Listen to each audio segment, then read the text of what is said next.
بسم اللہ الرحمن الرحیم۔ السلام علیکم اسٹوڈنٹس۔ بیٹا اردو کا پیریڈ سٹارٹ ہے اور اس میں ہم آج کر رہے ہیں اخلاق حسنہ کا خلاصہ۔ بیٹا ایک دفعہ خلاصہ سنیے، پھر آپ نے یہ لکھنا بھی ہے کاپیز پہ اور یاد بھی کرنا ہے۔ سبق اخلاق حسنہ مصنف سید سلیمان ندوی کی تصنیف رحمت عالم سے ماخوذ ہے، جس میں نبی کریم صلی اللہ علیہ وآلہ وسلم کے اسوہ حسنہ پر روشنی ڈالی گئی ہے۔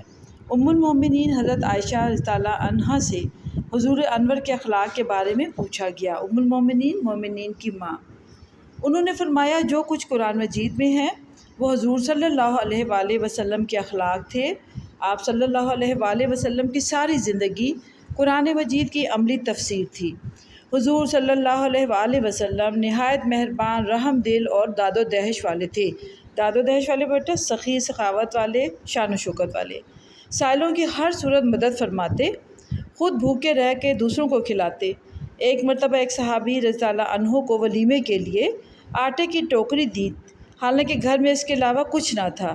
دنیا کے مال سے اس قدر لا تعلقی تھی کہ وہ گھر میں کوئی چیز نقد نہ چھوڑتے۔ ایک مرتبہ فتق کے رئیس نے 4 اونٹوں پر غلہ بھیجا۔ جب سارا غلہ تقسیم ہو گیا تو آپ صلی اللہ علیہ وآلہ وسلم گھر تشریف لے گئے۔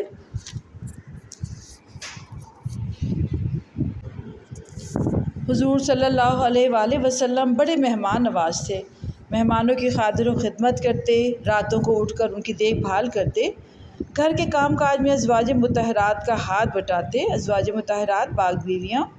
مسجد نبوی بنانے اور خندق کھودنے میں سب مزدوروں کے ساتھ مل کر آپ صلی اللہ علیہ وآلہ وسلم نے کام کیا۔ نبی کریم صلی اللہ علیہ وآلہ وسلم غریبوں اور مسکینوں کی مدد فرماتے تھے۔